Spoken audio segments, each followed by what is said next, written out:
They stand so far above the sea that fully half their height is veiled in snow, even in the warmest summer months.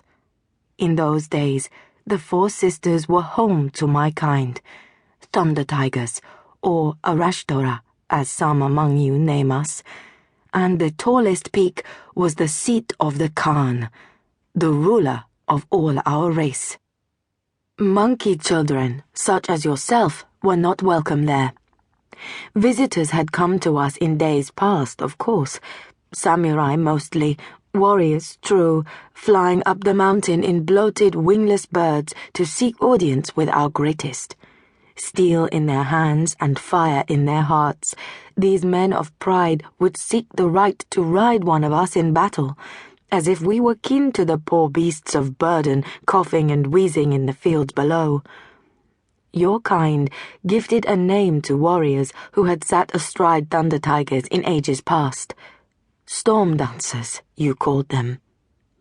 And though the last of them had perished generations before, though such tales were slipping from the scrawlings of history into the mists of legend, there was no shortage of brave monkey children in iron suits who would travel to the eyrie and seek to make their own names myth.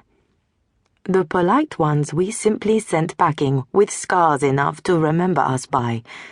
The arrogant among them, and they were plentiful, we would take high up into the heavens where the clouds pressed their lips to the edge of the sky, and there we would try to teach them to fly. You note that I say try. Perhaps you wonder how the lessons fared. Locals around the mountains had a saying. When the rain hammered down in sheets thick as city walls, when the deluge beat upon their roofs with all the fury of the gods combined, four sisters folk would not say it rained cats and dogs. No, they would say it rained samurai.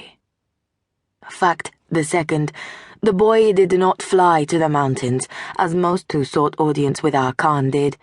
He did not skulk aboard some bladder of hydrogen and twigs pushed up into the reddening sky to be set alight by capricious lightning. He did not travel from his home by motor rickshaw, nor hunched on the spine of some poor suffocating horse, miserable in the spreading pall of strange blue-black smoke. No, the boy walked, all the way from the blessed plains in Kitsune lands.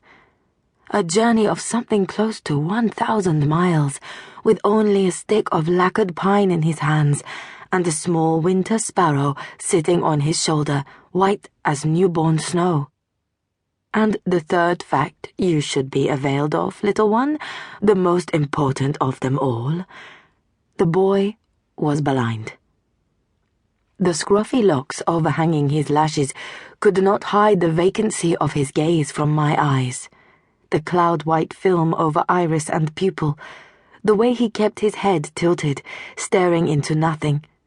He was wrapped in heavy black cloth and tattered furs, travel-worn boots held together by rags and prayers.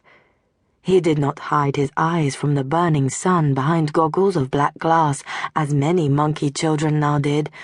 The damage was already done, I supposed. Snow swirled about him, caked in his locks. He was lean, hardened by the miles beneath his feet, soft whiskers at his cheeks, crusted with frost. The tiny snow sparrow nestled in the blood-warm crook of his neck shivered, blinking at me with eyes deep and black as midnight. The boy trudged up the slope, miserable boots scrunching and crunching, walking unerringly, until at last he stood before the seat of the Khan. 4 dozen thunder tigers crouched atop the stones around him. A dozen more stalked through the snow behind him. The monkey child could not have known it, but he had stumbled into the largest gathering of Arashtora to take place in decades. A sky meet, we called it, where the Khan called his subjects to his side and asked counsel before making decision on matters of greatest weight. For good or ill, it was a meeting that would live in the history of the Thunder Tiger race for generations. The boy's timing was